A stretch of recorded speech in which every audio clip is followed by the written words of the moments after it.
Patel with us, he is one of the toppers of the city. हम उनसे बात करके और थोड़ा जानते हैं उनके बारे में।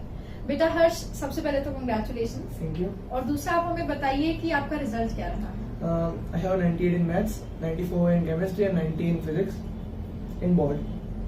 And as far as JEE is concerned, I have 97.38 percentile in JEE.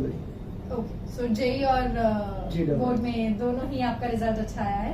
चलिए, हाउ आर यू फीलिंग? अच्छा रिजल्ट है तो कैसा लग रहा है?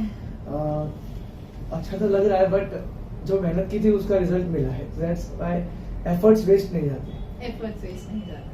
Correct correct. आपका प्रिपरेशन का फोकस कैसा था? How did you prepare for this exam? For example मेरे को गुजरात में ही रहना था, तो मेरा ज़्यादा प्रायोरिटी बोर्ड पे रहता था।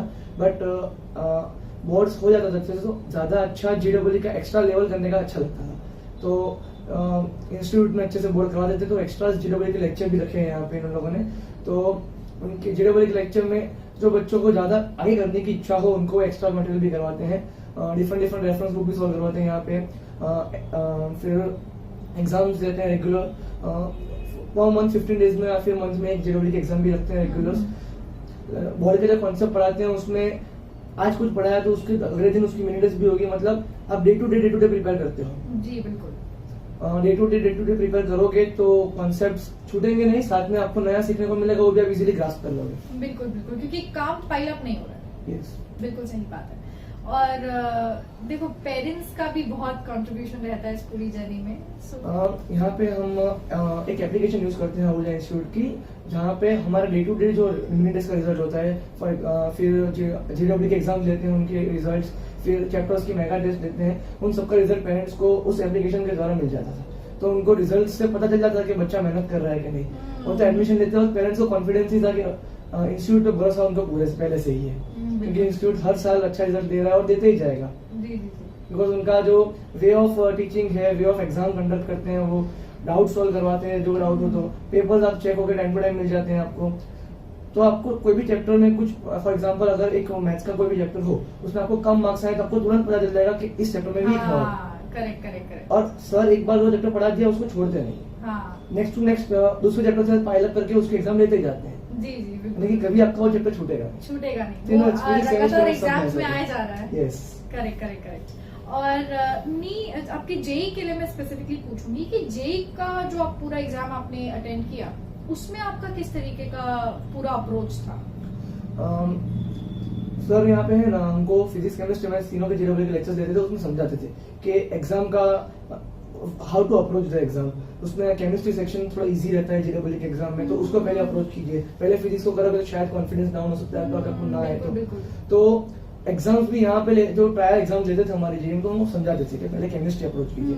फिर मैथ्स में ज्यादा कैलकुलेटिव पार्ट होता था, तो हमको बोला था कि मैथ्स में ज्यादा टाइम दीजिए चलेगा, बट एक्यूरेसी ज्यादा रखनी है आपको। बिल्कुल बिल्कुल। तो यहाँ पे जो एग्जाम लेते थे उसमें मोर पॉइंट ऑफ व्यू रहता था कि केमिस्ट्री, मैथ्स, फिजिक्स अप्रोच करो। कहाँ पे भी आपको लगे कि इजी लग रहा है जो टॉपिक, तो उसमें टाइम थोड़ा ज्यादा जाएगा चलेगा, बट एक्यूरेसी रहनी चाहिए। एक क्वेश्चन को बार बार सॉल्व मत कीजिए, एक बार कीजिए, परफेक्ट कीजिए। सही बात है। और बच्चों में देखा जाता है कि एग्जाम का फियर ज्यादा रहता है, they are quite scared of exam.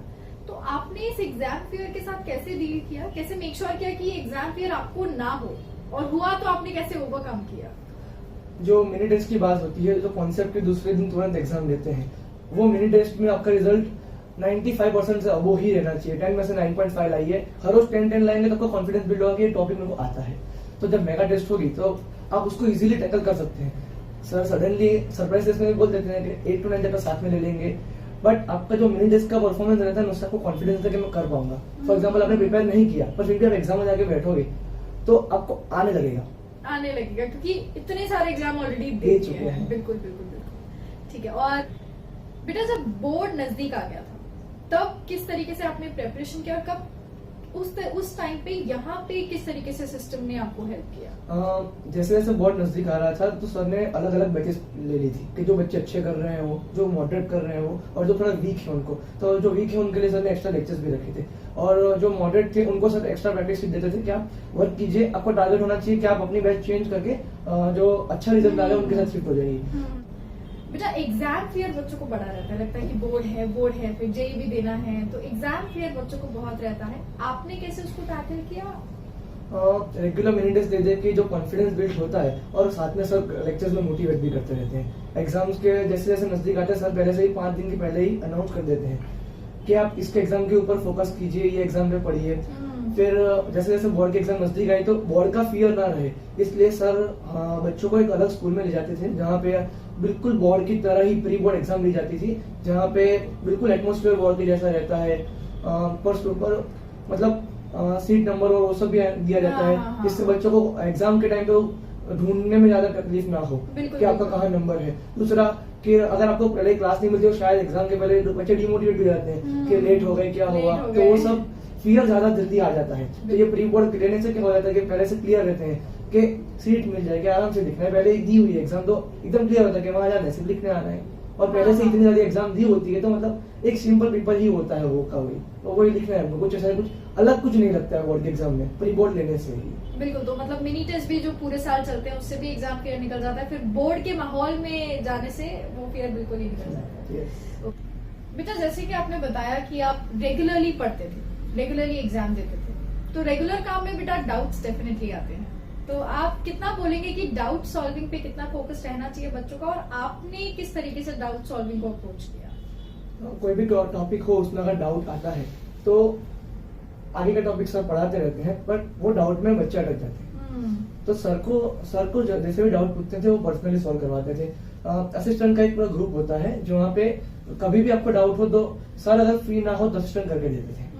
फिर अगर आप लेक्चर मिस हो जाए, जेन्युइन रीजन से लेक्चर मिस हो जाते हैं कभी कभी, तो सर बैकअप फैसिलिटीज भी रखते हैं यहाँ पे, जिससे बच्चे का वो टॉपिक मिस हो जाए तो आगे वो मिस ना कर दे वो चीज। एक टॉपिक मिस हो गया तो फिर लिंक टूट जाती है वो चैप्टर में, तो फिर कंटिन्यूटी में ना आगे उनको समझ नहीं आता कि आगे क्या चल रहा है। तो अगर वो टॉपिक बीच में छूटा है, वो क्लियर होता है, तो फिर एकदम स्मूथली चैप्टर निकल जाता है। बिल्कुल बिल्कुल, मतलब कहीं पे कुछ मिस नहीं हुआ, डाउट था तो सॉल्व हो गया, लेक्चर मिस हुआ तो बैकअप में।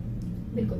वन मोर थिंग बेटा, हम गुजरात में हैं क्योंकि, तो गुजरात में तो good set is very important, और वो अभी होनी बाकी है, करेक्ट?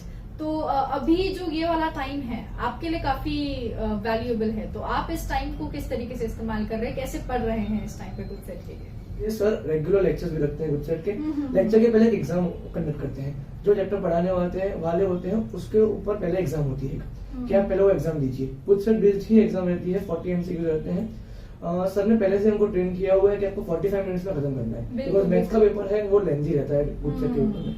तो पहले से आप अच्छे से टाइम टू टाइम फिनिश करने की ट्राई कीजिए, और क्वेश्चंस में जो वहां पे डाउट रह जाते हैं उसके बाद तुरंत लेक्चर रहता है, तो वहां पे आप क्लास के बीच में डाउट पूछ सकते हैं, तो वो क्वेश्चन सबके साथ में ही वो समझा देते हैं, तो किसी को आया हो किसी को ना आया हो तो डिस्कस हो जाए। तो अभी आपके क्लासेस किस तरीके से चल रहे हैं? तो अभी गुड सेट के मैथ्स के, फिजिक्स और केमिस्ट्री के तीनों के लेक्चर चल रहे हैं, तो डिफरेंट डेज पे, जैसे कि मंडे वेडनेसडे फ्राइडे मैथ्स रहता है, फिर वेडनेसडे सैटरडे केमिस्ट्री भी रहता है, और फिजिक्स की बेस से लेक्चर रहते हैं, और संडे एक मेगा टेस्ट रहती है जिसमें प्योर गुड सेट का फिजिक्स केमिस्ट्री और मैथ्स का तीनों का पेपर रखते हैं वो लोग। Okay okay. और ये ऑनलाइन सिस्टम बेटा आपके लिए थोड़ा सा नया होगा, क्योंकि ऑफलाइन में इतने टाइम से आप जा रहे थे, अचानक से ऑनलाइन आ गया है, तो आप कैसे कोप अप कर पा रहे हैं इससे?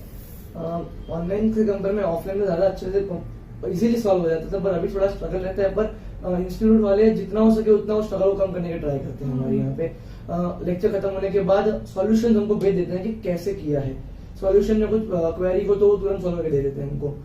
उसके बाद लेक्चर रखेंगे तो इजीली वो क्वेश्चन का भी सॉल्यूशन मिल जाएगा, और अगर कुछ डाउट होगा तो वो भी क्लियर कर सकते हैं। मतलब थोड़ा तो स्ट्रगल है, लेकिन कलेक्टिव एफर्ट से वो स्ट्रगल भी पार हो जाता है। बिल्कुल बिल्कुल।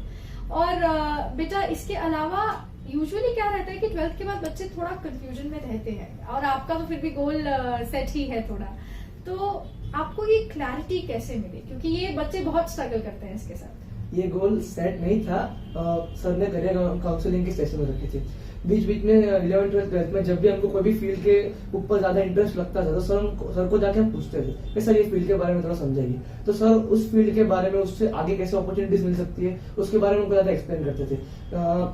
फिर मेरा गोल एनडीए का था पहले से, तो उन्होंने मेरे को समझाया था कि एनडीए अगर तू देता है तो एनडीए का अलग ऑप्शन भी होता है, तो आप इंजीनियरिंग से एग्जाम दो तो भी सिलेक्शन आपका हो सकता है, तो कौन सी इंजीनियरिंग लोगे तो बेनिफिट होगा, वो सब समझाते थे हमको। फिर गुड सेट एग्जाम जो हम देते हैं उसका और एसीपीसी का कॉम्बिनेशन करके हम जो एडमिशन प्रोसेस होता है तो उसका एक ACPC काउंसलिंग का एक सेमिनार भी रखा है सर ने, हर साल ही करते हैं। और उसमें कैसे फॉर्म भरना है आपको, कैसे अलग अलग डिफरेंट मॉक राउंड्स होंगे, फिर आपको कैसे चॉइस फिलिंग करनी है आपकी फील्ड के ऊपर से, वो सब के बारे में वहाँ पे बहुत अच्छे से गाइडेंस दी जाती है। बिल्कुल बिल्कुल, मतलब यहाँ से आपको गाइडेंस मिल गया। चलिए, आपका रिजल्ट बहुत अच्छा रहा है, congratulations on that. Thank you. आगे ऐसे ही परफॉर्म करते रहिए, बहुत अच्छे मार्क्स लेकर के आइए and make your parents proud Yes, and also us. Yes. Okay, thank you so much for joining us.